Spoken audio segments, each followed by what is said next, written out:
tidak teratur, sekarang menjadi teratur dan lebih mudah. Dalam arti kita dikasih nasi, kita dikasih sayur, dikasih bahan, kita hanya tinggal meraciknya. Ya, Ibu sudah beberapa orang pengawas di sekolah-sekolah yang lama tidak dapat kita yang seperti ini. Ya kan, tidak dapat yang seperti ini. Ini pengalaman pribadi saya.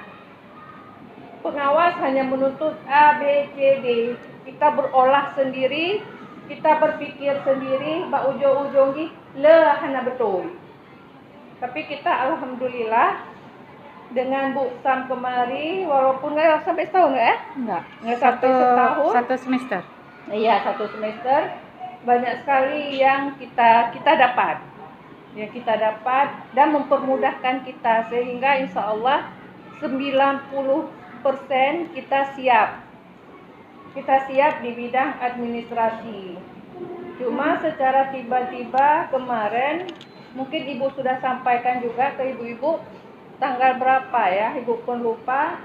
Malam Sabtu tiba-tiba sudah dimasukkan ke dalam grup. Jadi terkejut kapan pergantian pengawas, kapan apa, kita juga tidak tahu. Tiba-tiba sudah digabungkan ke dalam grup baru. Sempat terkejut juga. Kok nggak ada pemberitaan dari Bu Sam ada pergantian. Rupanya memang sudah ada di kantor. Cuma ada apa kita sekarang berpositif thinking aja. Berpositif thinking untuk yang terbaik ke sekolah kita selama kita masih bersama. Dan harapan saya pun nanti mungkin sekarang pengawas seperti ini, besok bisa jadi kepala sekolah. Kita kan tidak tahu, karena kita orang bekerja. Kita orang bawahan. Bapak, Ibu, semua, saya, kita kemari orang bekerja. Merasa bisa dipakai? Ya Alhamdulillah enggak. Memang sekarang memang sistemnya seperti itu. Jadi di sini saya mewakili teman-teman mengucapkan banyak sekali terima kasihnya kepada Ibu Bu Sam sebagai pengawas kita telah bersusah payah membina, memberikan yang terbaik untuk kami semua.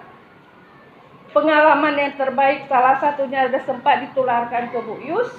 Bu Yus bisa membagi ke teman-teman selanjutnya, jangan dipendam.